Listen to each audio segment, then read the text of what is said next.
হরে কৃষ্ণ। তো আগামী শুক্রবার একটা বিশেষ দিন, মহাপ্রভুর আবির্ভাব তিথি। সেই উপলক্ষে আপনাদের সামনে একটা সুন্দর প্রবচন আমি নিয়ে এসেছি, আপনারা শ্রবণ করুন। আলোচ্য বিষয় গৌরাঙ্গ মহাপ্রভুর কৃষ্ণ প্রেম দান। তো মহাপ্রভু সাক্ষাৎ ব্রজেন্দ্রনন্দন শ্রীকৃষ্ণ, উনি ভগবান, পরম পুরুষোত্তম।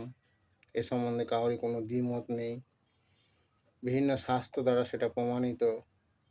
গৌরী মহাজন নরোত্তম দাস সে কথাই বলেছেন যে ব্রজেন্দ্রনন্দন যেই শচীসুত হলো, সে বলরাম হইল নেতায়। তো এই ব্রজেন্দ্রনন্দন শ্রীকৃষ্ণই হইল শচীসুত, এটা শচীনন্দন। তখন এই গৌরাঙ্গ মহাপ্রভু জীবের উদ্দেশ্যে যে দয়া করেছেন তার কোনো তুলনা হয় না। তো উনি এলেন কৃষ্ণ প্রেম দান করার জন্য। জন্ম অনুযায়ী মানুষের একটা পূর্বজন্মের কর্ম, অনন্ত জন্ম কর্ম অনুযায়ী একটা চাহিদা থাকে, ধর্ম, অর্থ, কাম, মোক্ষ। যে কোনো এই চারটির মধ্যে একটা আশ্রয় করে সেটাতে সিদ্ধি লাভ করার বাসনা থাকে জীবের। কিন্তু এই ধর্ম, অর্থ, কাম, মোক্ষর উপরে পঞ্চম পুরুষার্থ কৃষ্ণ প্রেম উনি দান করলেন, এবং কৃষ্ণ প্রেম সম্বন্ধেই উনি এই পৃথিবীতে লীলা করার জন্য, কৃষ্ণ প্রেমকে দান করার জন্য, জীবকে চরম উপকার করার জন্য উনি এই পৃথিবীতে এসেছিলেন, ভক্ত রূপে লীলা করার জন্য। তখন কৃষ্ণ প্রেমই হচ্ছে জীবের প্রয়োজন, ধর্ম, অর্থ, কাম, মোক্ষ জীবের প্রয়োজন নয়, এ কথাই মহাপ্রভু বললেন। তা সেটা হচ্ছে জীবের প্রয়োজন। তখন জীব কিভাবে এই প্রয়োজনটাকে লাভ করবে, কিভাবে কৃষ্ণ প্রেম অর্জন করবে?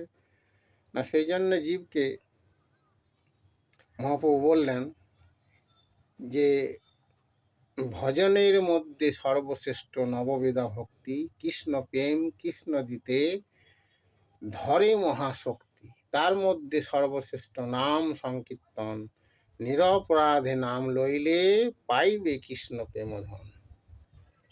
তাহলে এই যে বিভিন্ন রকমের ভজনা সাধনার মধ্যে শ্রেষ্ঠ হচ্ছে নববেদা ভক্তি, আর নববেদা ভক্তির থেকেও শ্রেষ্ঠ হচ্ছে নাম সংকীর্তন। তাই নাম সংকীর্তনের আশ্রয় করতে হবে, নাম সংকীর্তন করতে হবে। তখন এই হরিনাম কীর্তন, হরিনাম জপ আগে করতে হবে, নিজেকে সিদ্ধ করতে হবে, সিদ্ধ পুরুষ হতে হবে। তো জপ তিন রকমভাবে করা যায়। এক, অপরাধযুক্ত হয়ে হরিনাম। দুই, নাম অভ্যাস। তিন, শুদ্ধ নাম। অপরাধযুক্ত হরিনাম করলে কি লাভ হয়? ঐশ্বর্য লাভ হয়। আর নাম অভ্যাস করলে মুক্তি লাভ হয়, জন্ম মৃত্যু জরা ব্যাধির হাত থেকে নিষ্কৃতি লাভ। আর শুদ্ধ নাম করলে কৃষ্ণ প্রেম পাওয়া যায়। তো শুদ্ধ নাম করার জন্য আমাদেরকে গুরুর আদেশ মতো গুরুর সঙ্গে থেকে, বৈষ্ণবদের সঙ্গে থেকে এই নাম অভ্যাস করতে হবে, নিরন্তর নাম অভ্যাস।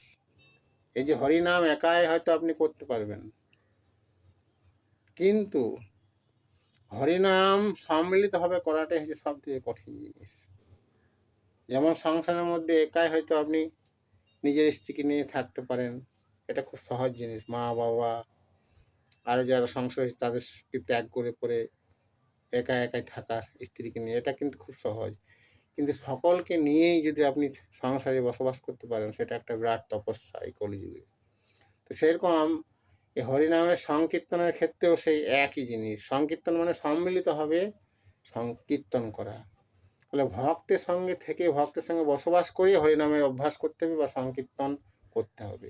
তো তাদেরকে সংকীর্তনে সহায়তা করতে হবে, তাদের সঙ্গ করতে হবে, ভক্তের সঙ্গে বাস করতে হবে। তো আমরা যদি এইভাবে করতে পারি, তাহলেই কিন্তু একদিন না একদিন মহাপ্রভুর কৃপায় এবং নিজ গুরুর কৃপায় আমরা এই কৃষ্ণ প্রেম অর্জন করতে পারব। তো মহাপ্রভু যখন এসেছিলেন, তো উনি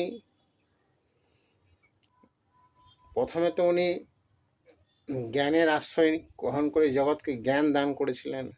সকলেই তাকে বলতো, তুমি তো খালি জ্ঞানের আশ্রয়, তুমি তো ভক্ত হতে পারোনি? তো মহাপ্রভু এতে খুব হাসতেন এবং বলতেন, একদিন আমি এমন ভক্ত হব এই জগতের সমস্ত মানুষ আমার ভক্তি দেখে শিহরিত হয়ে যাবে। তো মহাপ্রভু যখন প্রথম গেলেন তার পিতার পিণ্ডদান করার জন্য গয়ায়, তখন উনি ওই ভগবান বিষ্ণুর পাদপদ্ম দর্শন করে এবং তার গুরু ঈশ্বরপুরের কাছে উনি সমর্পণ করে মন্ত্র নিয়ে দীক্ষা নিলেন। তো তারপর ওই হরিনাম করার পর মহাপ্রভু পাগলের মতো আচরণ করেন এবং নাম করতে করতে বৃন্দাবনের উদ্দেশ্যে চলে যান উনি। কিন্তু দৈববাণী হয় যে না, এখন তোমার বৃন্দাবন যাওয়ার সময় হয়নি, তুমি নাম প্রচার করার জন্য নবদ্বীপে যাও। তো মহাপ্রভু ওই দৈববাণী শুনে নবদ্বীপে নাম প্রচার করার জন্য গিয়েছিলেন। তো এইভাবে উনি হরিনাম প্রচার করেছিলেন। তো প্রথম প্রচার করার জন্য উনি দক্ষিণ ভারতে গিয়েছিলেন এবং সেখানে দক্ষিণ ভারতের মানুষদের তার সঙ্গ নিয়েছিল এবং সকলকে উনি বলতে লাগলেন যে তোমরা হরি বল বলো, হরি বল, হরি বল। তো সকলে হরি বল বলাতে মহাপ্রভু এত আনন্দ হলেন, তাদেরকে আলিঙ্গন করলেন। আর মহাপ্রভু আলিঙ্গন করার পর সকলেই কৃষ্ণ প্রেম লাভ করল।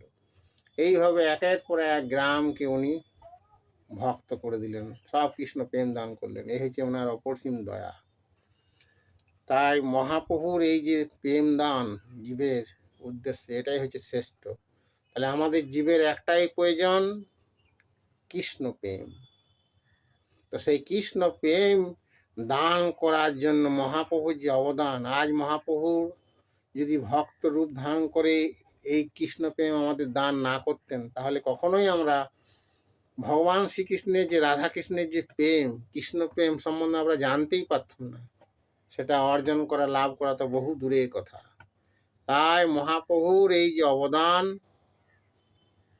অনিস্বীকার্য, ওই জন্য ওনাকে মহা অবদান্য পুরুষ বলা হয়।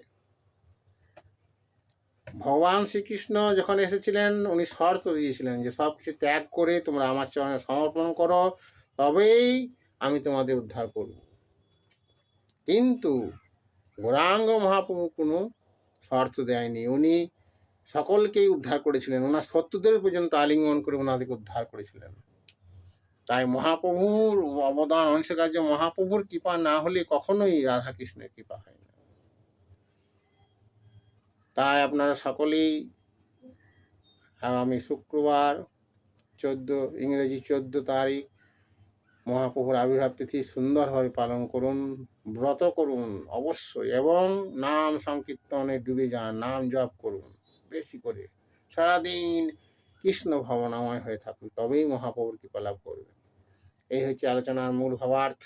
হরে কৃষ্ণ, জয় রাধে।